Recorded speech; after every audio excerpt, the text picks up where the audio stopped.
sắp mắt rồi đó.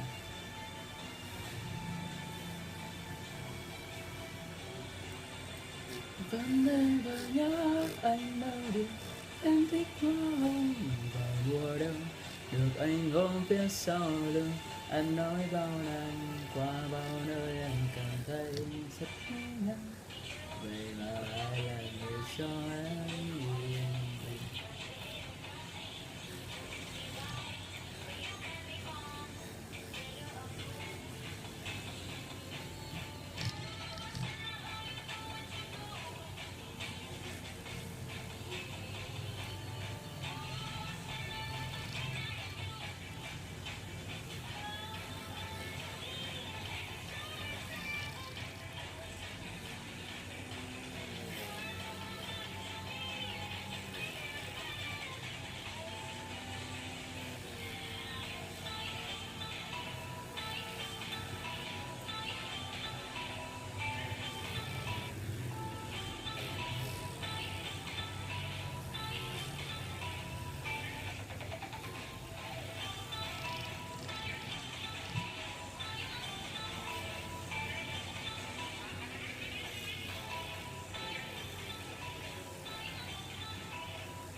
Sẽ đi tạm đây, nóng quá.